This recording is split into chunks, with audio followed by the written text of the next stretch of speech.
하나님 말씀은 사도행전 9장 1절에서 9절까지 말씀이 되겠습니다. 사도행전 9장 1절에서 9절까지 말씀, 뜻을 깊이 생각하시며 한 목소리로 크게 봉독을 하겠습니다. 시작. 사울이 주의 제자들을 대하여 여전히 위협과 살기가 등등하여 대제사장에게 가서 다메섹 여러 회당에 갈 공문을 청하니, 이는 만일 그 돌을 쫓는 사람을 만나면 누른 남녀하고 결박하여 예루살렘으로 잡아오려 합니다. 사울이 행하여 다메섹에 가까이 가더니 호련히 하늘로서 빛이 저를 둘러 비추는지라. 땅에 엎드러져 들음에 소리서 가라사대, 사울아 사울아 너가 어찌하여 나를 핍박하느냐 하시거늘, 대답하되 주여 니시오니까 가라사대, 나는 내가 핍박하는 예수라. 내가 일어나 성으로 들어가라. 행할 것을 내게 이를 자가 있느니라 하시니, 같이 가던 사람들은 소리만 듣고 아무도 보지 못하여 말을 못하고 섰더라. 사울이 땅에서 일어나 눈은 떴으나 아무것도 보지 못하고 사람의 손에 끌려 다메섹으로 들어가서 사흘 동안을 보지 못하고 식음을 전폐하니라. 아멘.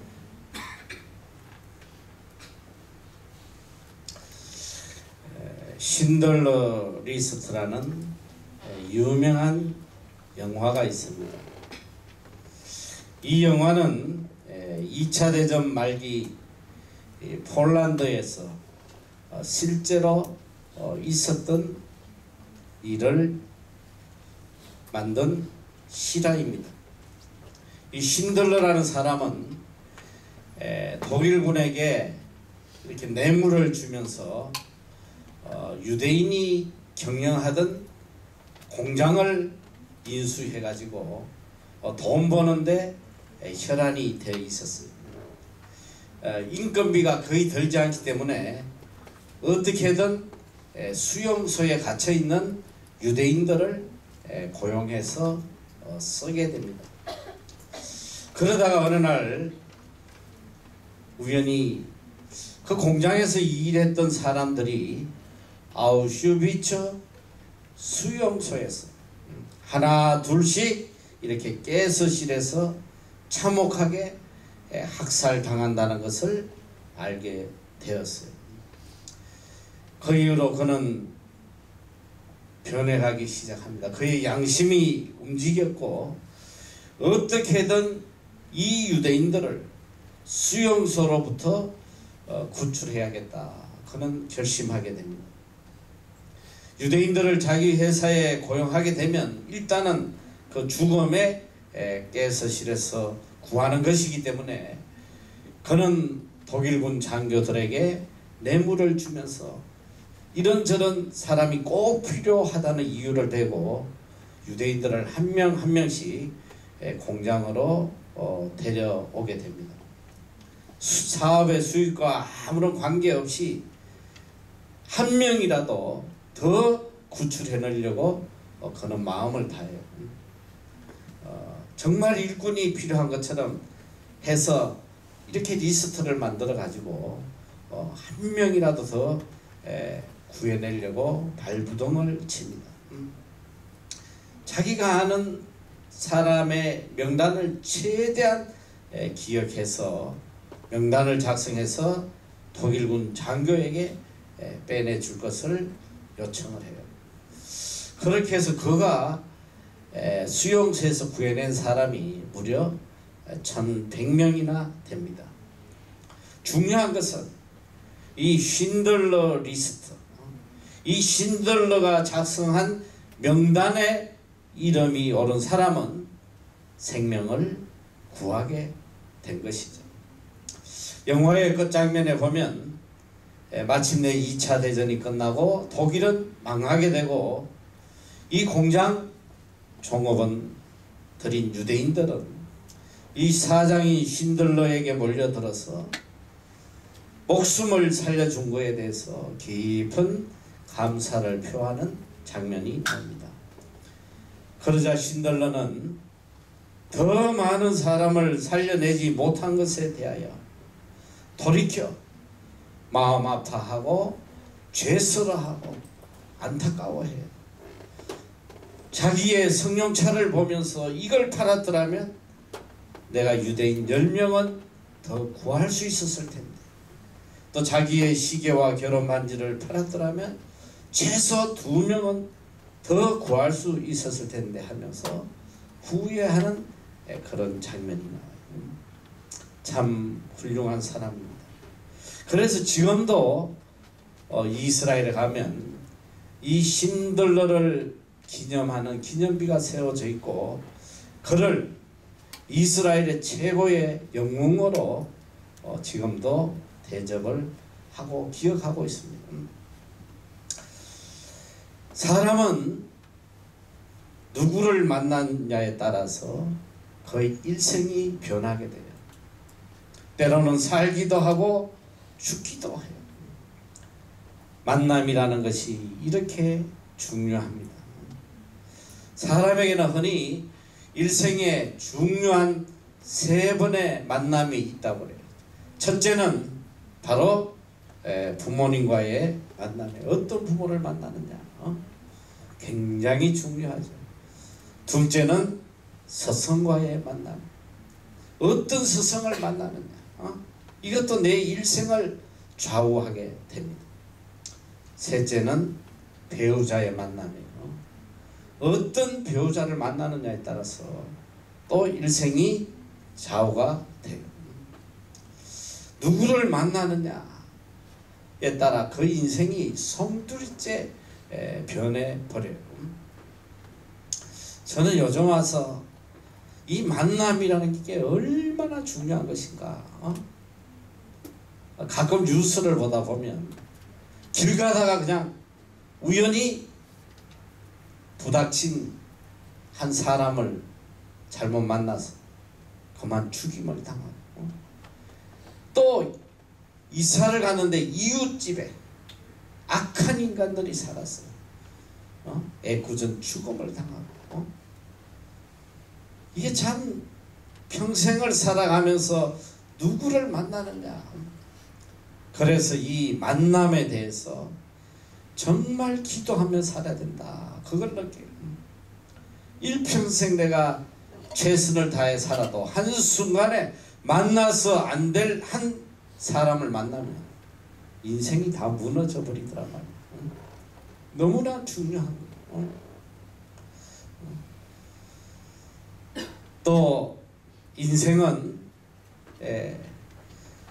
자신을 변화시켜 보려고 무던히 애를 씁니다만, 내 스스로 애써서 내 자신을 변화시키다는 것은 굉장히 어려워요. 간혹 정말 좋은 사람을 만나서 내 인생이 새롭게 되는 그런 경우가 참 많거든요. 그래서 심리학자 조지 하버드 미드라고 하는 사람은 인간이 자아를 형성해 나가는 데 있어서 가장 중요한 것은 바로 significant others. significant others. 발음이 좀 시원찮긴 하지만 significant others, 의미 있는 타인이라면, 의미 있는 타인, 나에게 엄청난 영향력을 미치는 타인이라는 말이에요. 우리가 어린 시절부터 나 아닌 다른 사람과의 관계와 상호작용 속에서, 그 만남이라고 하는 관계 속에서 내 자아를 형성해 간다는 거예요. 누구를 만나느냐, 거기에 따라서 내 인격이 변화되고, 또 내 인생이 변화되고, 나아가서는 영원까지 좌우되는 이 만남은 그렇게 중요한 거예요. 그러므로 한평생 살아가면서 누구를 만나느냐, 이건 너무나 중요해요. 그래서 이 만남에 대해서 우리가 항상 기도해야 돼요. 부모도 잘 만나야 돼요.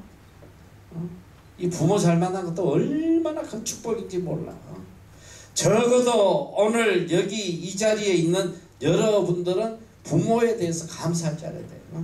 내가 볼 때는 굉장히 좋은 부모를 만났다. 나는 그렇게 생각해요. 왜? 여기까지 왔으니까.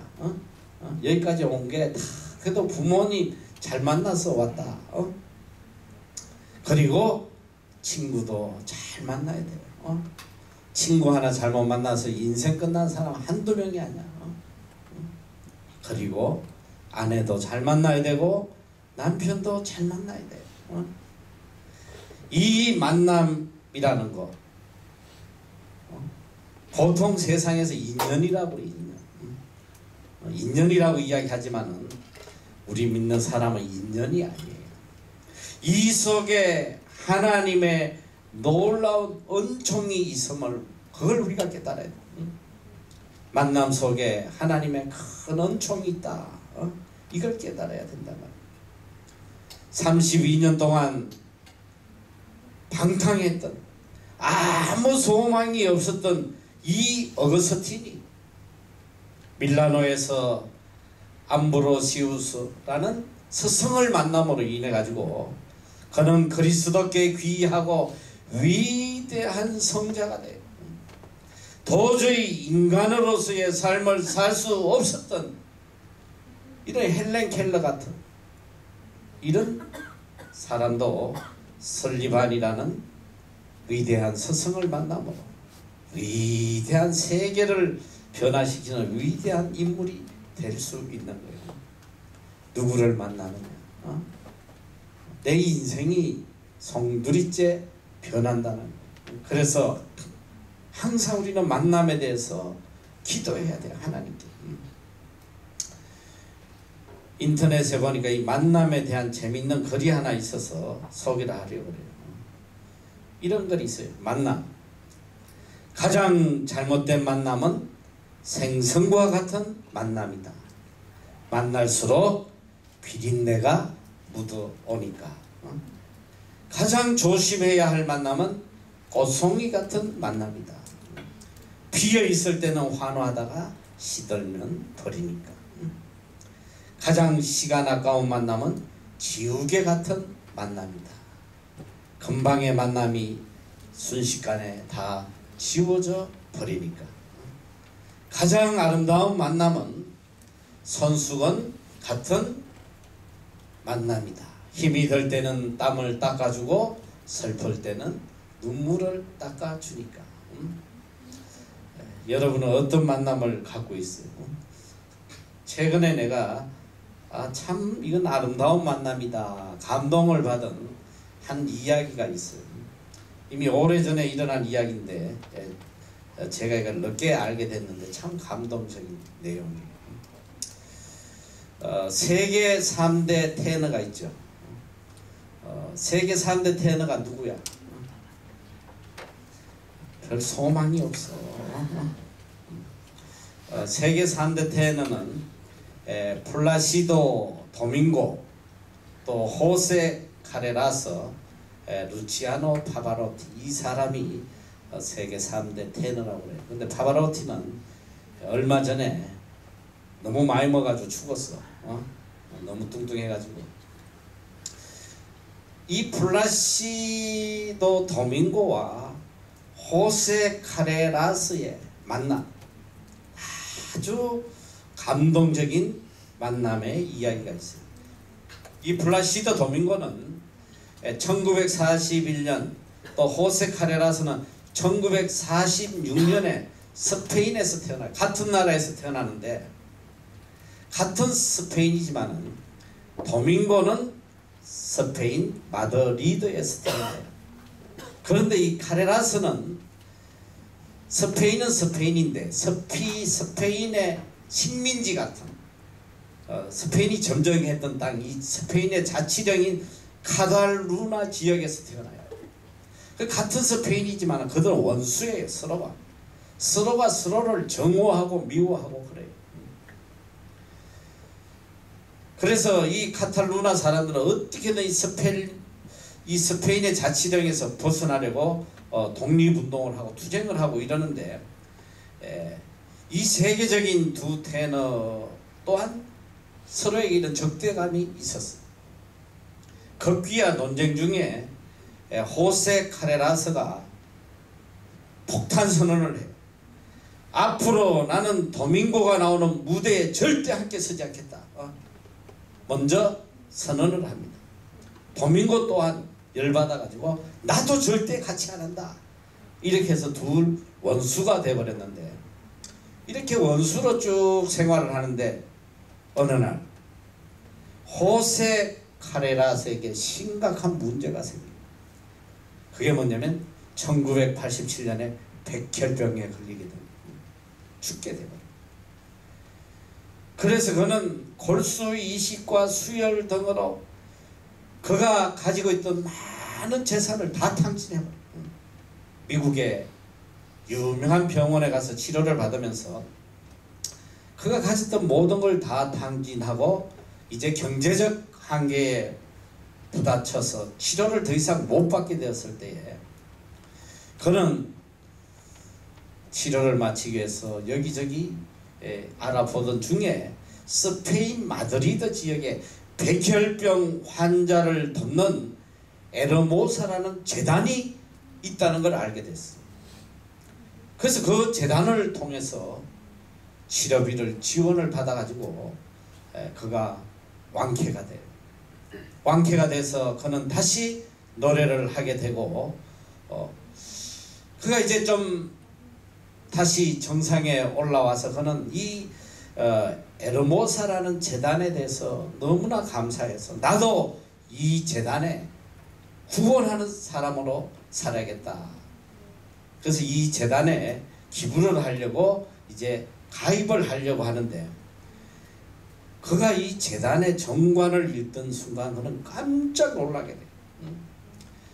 이 에르모사 재단의 설립자가 바로 플라시도 도밍고였어요.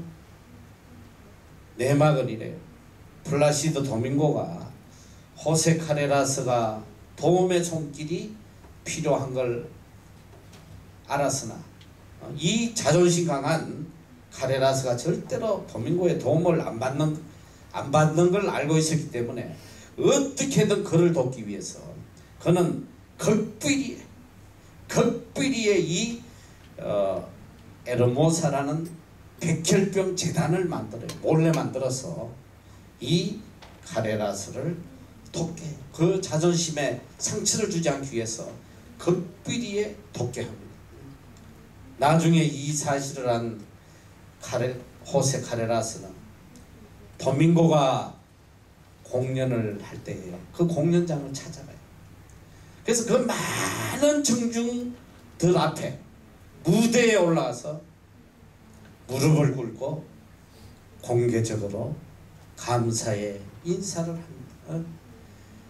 이 일을 계기로 그들은 이제 친구가 되었어. 그들이 하나가 되었어. 세계 3대 테너가 모두 한 무대에서 공연하는 1990년도 로마 월드컵 전야제에서 그들은 답례로 공연을 하게 돼요. 나중에 기자가 플라시도 도밍고에게 물어요. 왜 그런 원수 관계에 있었던 호세 카레라스를 그렇게 도우려고 애를 썼습니까? 그러자 도밍고는 이렇게 이야기해요. 우리는 그의 목소리를 결단코 잃어버려서 안 되기 때문입니다. 여러분의 만남의 관계를 한번 생각해 보세요. 지금까지 수많은 사람들을 만나고 살아왔어요. 여러분의 만남이 다 좋은 만남이었어요? 아니면 왼수 같은 이런 악연의 만남이 있었습니다. 왜 하필이면 저런 인간을 만나가지고 왜 저런 인간 때문에 내 인생이 이렇게 망가졌나? 아니면 내가 그분을 만나서 오늘 내가 여기 있다. 이 만남은 하늘이 내게 주신 가장 큰 축복이 은총이다. 이런 고백을 하고 있습니다. 가장 행복한 사람이 누구냐?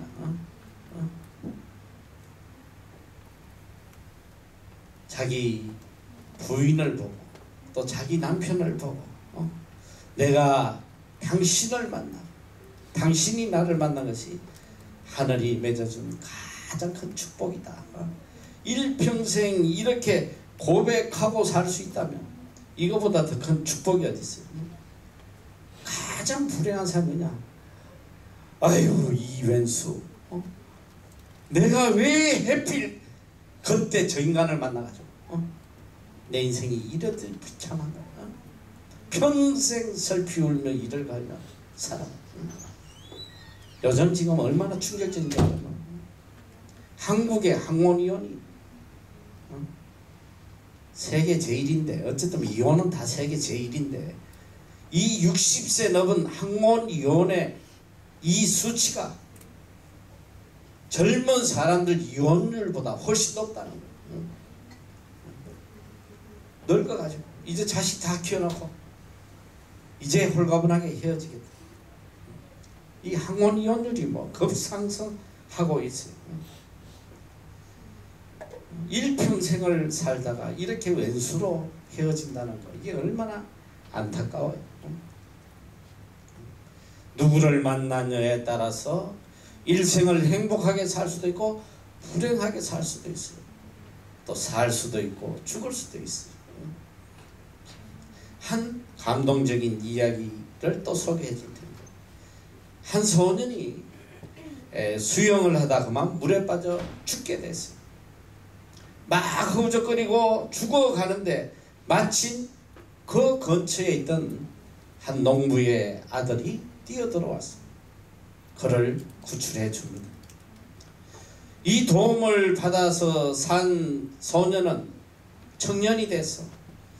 그때 그 은혜가 너무 고마워서 잊지를 못하고 그 농부의 아들을 찾아가서 감사 인사를 하게 돼요. 그러면서 물어봅니다. 당신의 소망이 뭐냐? 하고 싶은 일이 뭐냐? 이렇게 물었더니 그 농부의 아들이 나는 의학 공부를 하는 것이 소원이라고 이야기해요. 의학이 공부하고 싶다. 이 이야기를 들은 청년의 부모가 그래, 우리가 공부를 시켜주자. 그 돈을 다 되어가지고 그 농부의 아들을 의대에 보내서 공부를 시켜요. 이 농부의 아들이 의대에서 공부를 해가지고 세계를 변화시킨 노벨 의학상을 받게 돼요.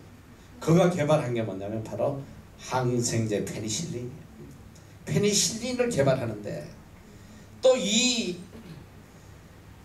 생명을 건졌던 이 청년은 또 열심히 공부해서 그는 뭐가 되냐면 정치가가 돼요.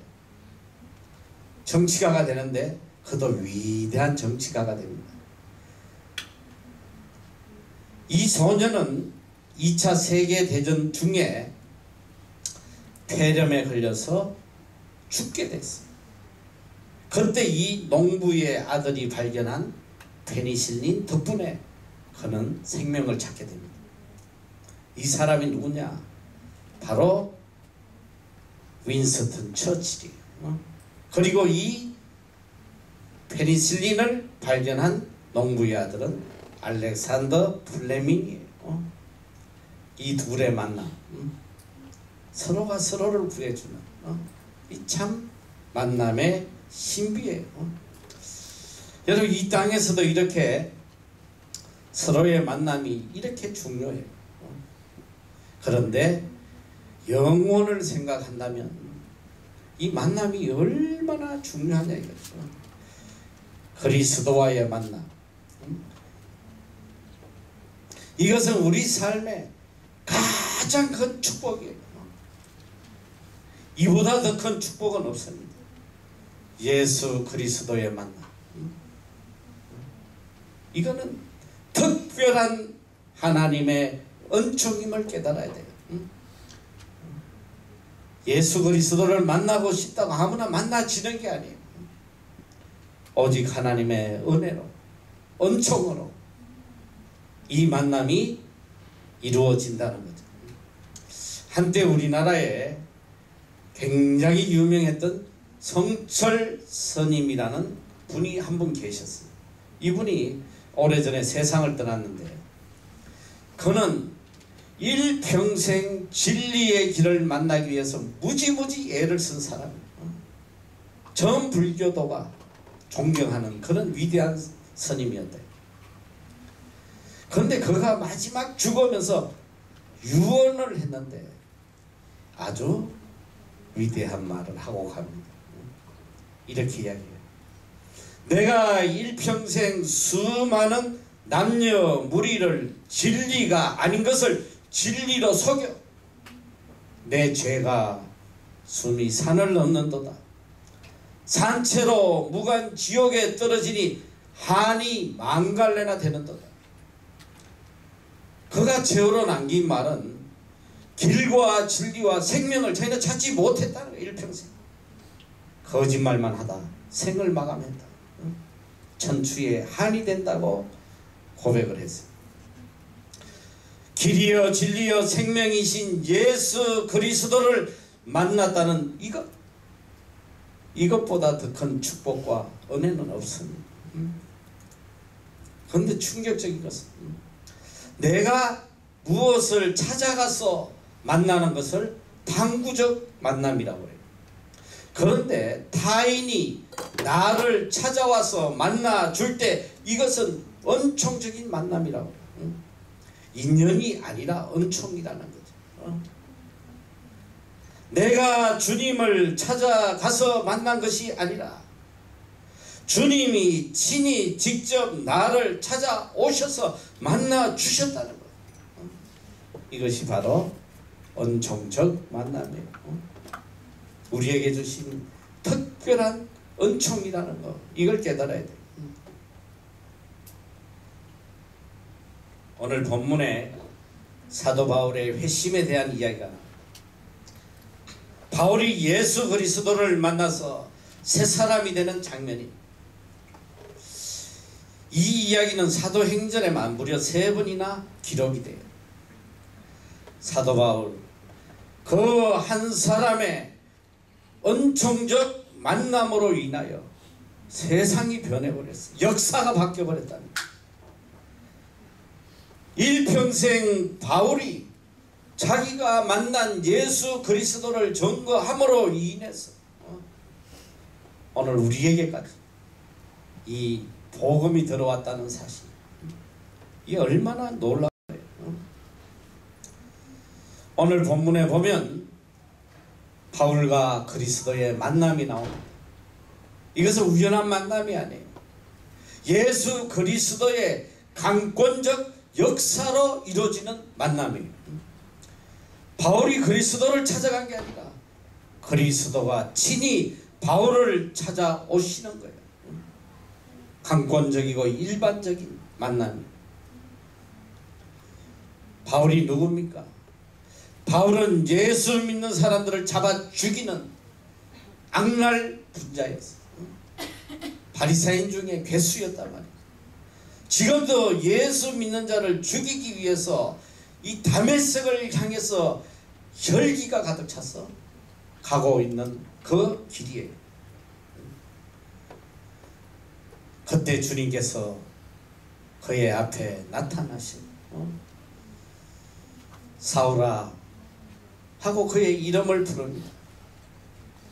이 악하고 패역한 사울을 주님이 직접 찾아오셔서 그의 이름을 불러줘요. 사울아. 그는 깜짝 놀라서 구하유 주여 니십니까? 당신은 누구십니까? 이 바울이 참 대단한 사람이라는 게 여기서 증명이 되는데, 환한 빛이 비쳐서 눈이 멀어버려. 눈이 멀어버리고 사울이 사울아 이름을 부를 때 우리 같은 벌벌벌벌 떨 텐데 거기서 대담하게 후아유 당신 누구십니까? 이렇게 담대하게 물어봐요. 이 루터가 마틴 루터가 회심을 하는 장면이 기록이 돼 있는데 이 루터는 키가 크고 눈도 크고 잘생긴 사람이었어. 이 대체로 키 크고 눈 큰 사람이 겁이 많아요. 그가 법과 대학에 다닐 때에 여름 방학에 시골을 내려가게 되는데 자기 친구와 같이 이렇게 가다가 갑자기 심한 비와 벼락을 만나게 돼. 벼락이 쾅 하고 내리치면서 옆에 있던 친구가 벼락을 맞아 죽어버려요. 그 자리에서. 그는 그 충격적인 무서운 장면에서 어떻게 할 바를 몰라가지고 땅에 엎드려가지고 헛소리로 막 외치기 시작하는 거예요. 성한나여 나를 살려주세요. 그러면 내가 수도사가 되겠나이다. 뒤에 그가 정신이 들고 이야기를 하는데 성한나가 누군지도 모르고 수도사가 되겠다고 한 것도 전혀 제정신이 아니게 혼자 중얼거렸다는 거예요. 아무 생각도 없이 그냥 입에서 너무 무서워가지고 살려만 주면 그냥 수도사가 되겠다고 중얼거렸다는 거예요. 그런데 이 바울은 대단한 사람이에요. 눈이 멀어진 그 자리에서 당신 누구십니까? 도대체 당신 누구요? 그때 주님께서 한마디 하시는 너가 핍박하는 예수다. 아니 예수는 죽은 줄 알았는데 그리고 예수는 반드시 죽어야 된다고 생각했는데 그리고 이 예수를 따르는 이 주정자들도 씨를 말려서 다 죽여버려야 되는데 그 예수가 살아있을 뿐 아니라 오늘 바로 내 앞에 나타났다는 거예요. 주님께서 말씀하세요. 너가 내 제자를 핍박하고 내 교회를 핍박하는 것은 곧 나를 핍박하는 것이다. 내가 예수 믿는 사람을 핍박하는 것이 곧 나를 핍박하는 것이다. 너는 지금 나를 핍박하고 있다. 너가 나를 핍박하고 있다. 그는 부활하신 예수님을 만나면서 거기서 쓰러질 수밖에 없었어요. 무슨 말을 하겠어요? 이제 죽은 자와 같은 이 바울을 향해서 예수님은 말씀하세요. 일어나 성으로 들어가라. 내가 무슨 일을 하여야 할 것인지를 일러줄 사람이 있다. 새로운 만남을 말씀해 주세요. 그리고 아나니아를 보내서 그로 하여금 그가 무엇을 하여야 할 것인지를 이제부터 어떻게 살아야 할 건지 일방적으로 통보해 줘요. 5절에 보면 아주 중요한 말씀을 하세요. 내가 이방 사람을 위하여 택한 나의 그릇이다. 너는 내가 택한 이방인을 위한 사도다. 주님께서 그 자리에서 명령을 하세요.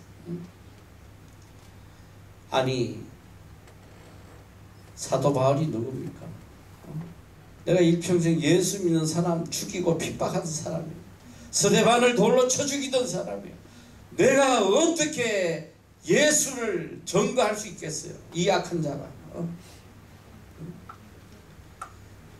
그런데 하나님께서 주님께서 그를 이방인의 사도로 서시겠다고 말씀하고 계세요. 그래서 사도 바울은 빌립보 3장 12절 이하에 보면 이런 고백을 해요. 나는 그리스도 예수께 잡힌 바 된 그것을 잡으려고 쫓아가노라. 나는 그리스도께 포로가 되었다.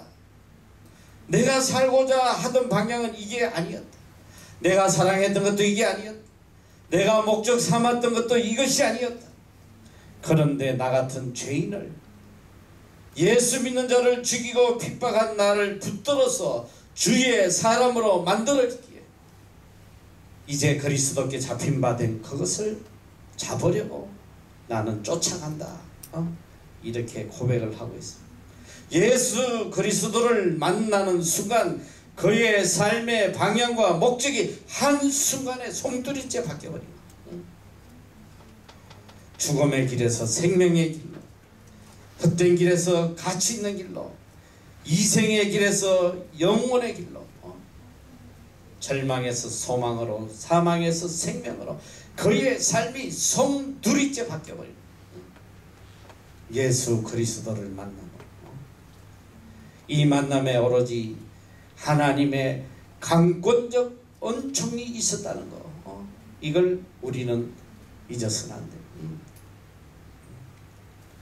사도 바울이 예수를 만나서 그때 비로소 그는 자기 자신이 누구인지 알게 되고, 또 내가 무엇을 하고 있는지, 내가 얼마나 악한 죄인인지를 깨닫게 돼요. 그래서 또한 자신을 알고 자기의 사명을 깨닫고 자기의 남은 운명도 송두리째 주님께 맡기게 돼요. 사도행전 20장 24절에 그가 위대한 고백을 하잖아.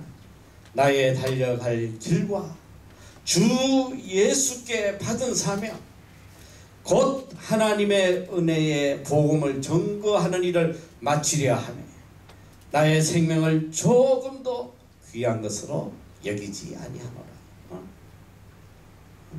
예수 그리스도를 만나는 순간 그가 가야 될 길이 무엇인지 그는 분명히 깨닫고 하나님의 은혜의 복음을 전가하는 일에 자기 생명을 조금도 아끼지 않았다는 거예요. 여러분 잘 알아야 돼요. 오늘 이 시간에도 주님께서 우리를 찾아오셔서 지금 이름을 부르고 계신단 말이에요. 사울아, 누구야? 이름을 부르고 계세요. 우리는 답변해야 돼요. 주님 누구십니까? 주여 누구십니까? 주님은 도대체 누구시기에 이렇게 더럽고 악하고 아무 쓸데없는 저를 찾아와 주시나요? 나는 너를 필요로 한다. 내가 너를 들어 서겠다. 이 말씀을 우리가 들을 줄 알아야 된단 말이야. 이 크시는 종 앞에 우리는 엎드러질 수밖에 없어. 오늘 이 시간도 나를 찾아와 주신 이 주님을 만나고 나에게 하시는 말씀을 가슴 깊이 새겨 들어야 돼. 우리가 주님을 찾아온 것이 아니에요. 주님이 친히 나를 찾아오신 거예요. 강권적으로 나를 찾아오신 거예요. 오늘 내가 여기까지 온 것이 내 자의로 온 것이 아니라 주님의 강권적 역사로 오늘 내가 여기 있음을 이걸 깨달아야 돼. 주님의 이 은총적 만남이 없다면 우리는 이미 오래전에 버림받았어. 아무 소망이 없는 자들이었다는 거야.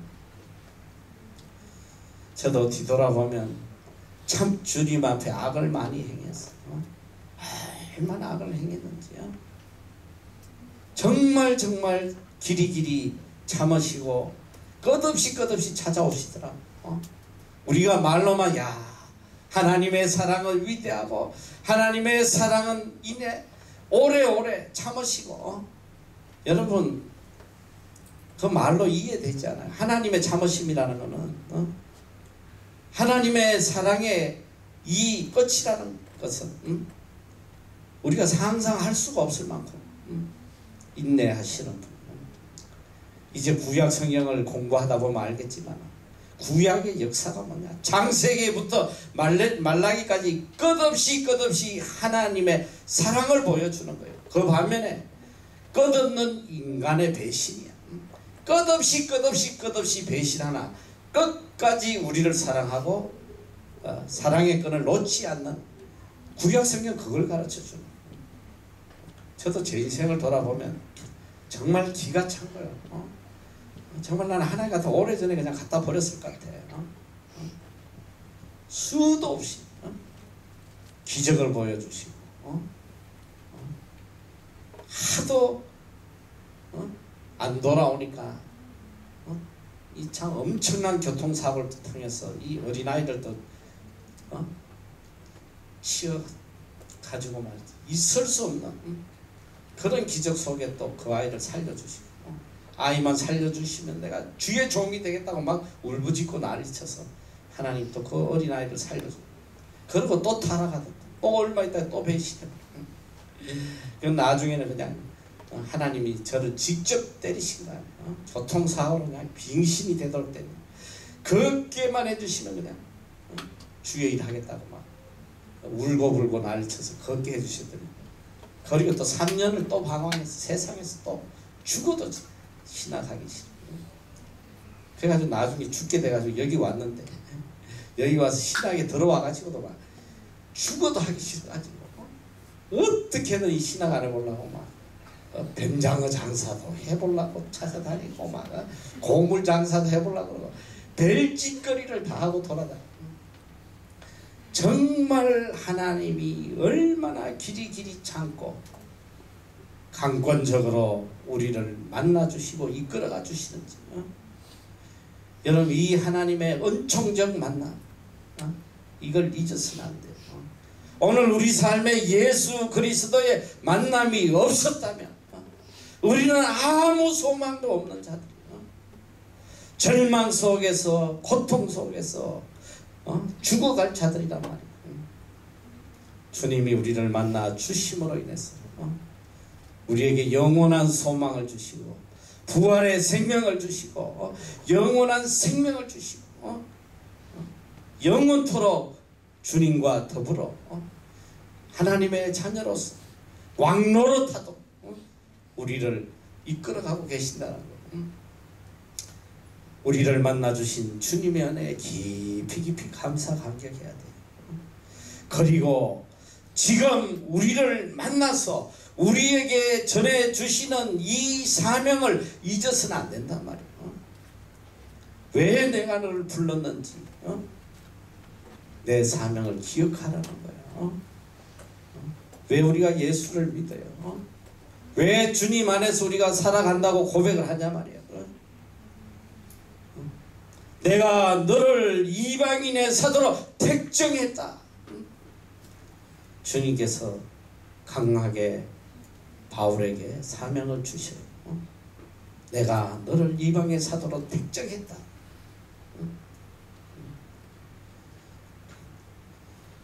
오늘 주님께서 우리에게 말씀하고 계세요. 내가 너를 부른 이유가 있어. 내가 너와 함께하는 이유가 있어. 내 복음의 정인이 되었어. 땅끝까지 나를 증거하라. 땅끝까지 나를 증거해라. 그래서 주님께서 우리를 찾아오신 거예요. 우리는 이 시간 우리를 찾아오신 주님을 다시 영접하고 또 주님이 우리에게 주신 이 사명을 새롭게 하고 내 삶의 방향과 목적을 다시 한번 수정하는 주님의 뜻에 따라서 새롭게 방향을 설정하는 이 시간이 되어야 할 것입니다. 사랑하는 형제자매 여러분, 주님과의 이 은총적 만남, 그 은총의 의미를 깊이 깨닫고 나의 나됨을 알고 새로운 삶의 의미를 가지고 주님이 기뻐하시는 목적대로 살아가는 여러분이 다 되시기를 축원합니다. 기도하겠습니다.